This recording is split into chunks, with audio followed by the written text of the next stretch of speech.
کابل ګڼمېشتی ښار چې په دغه ورځو کې د اوبو له کمښت سره لاس او ګریوان دی. کابل میشتي وایي په وروستیو کلونو کې تر ځمکې لاندې د اوبو کمښت دوی له جدي ننګونو سره مخ کړي دي. د دوی په خبره د اوبو کمښت د دې لامل شوی څو په ساعتونو کې په اوږدو لیکو کې تم پاتې شي یا ناچاره د خپل د اړتیا وړ اوبه په بیه واخلي. یعنی 10 بجه ما بشکه خود آوردیم تا بالی به ما نوبت نرسیده. به خاطر 4 بشکه یا 3 بشکه کل روز ما بیکار میشه. بیخی زیاد مشکلات لریم. مو د دولت نه غواړو، د امارات نه دا غواړو چې د مو مشکلات حل کو. یعنی ټول خلک د دوه بس سخت په تکلیف دي، په مشکلاتو کې مواجه دي.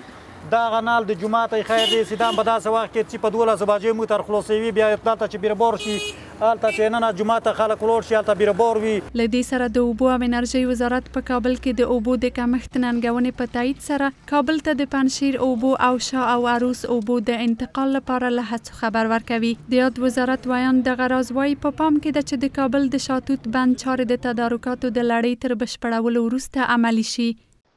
در پلان‌های دراز مدت وزارت آب و انرژی پلان دارد که از پنجشیر به کابل و از بند شاه عروس به کابل آب را انتقال بده که به خاطر انتقال آب از شاه عروس به کابل یک کمیته تکنیکی از طرف کابینه امارت اسلامی افغانستان ایجاد شده و کارهای خود پیش می. د اوبو او انرژۍ وزارت د مسؤلینو په خبره د کابل د شاتوت بند څخه په ګټې اخیستنې سره به لږ تر لږه 4 میلیون ټنه پاکو اوبو ته لاسرسی پیدا کړي.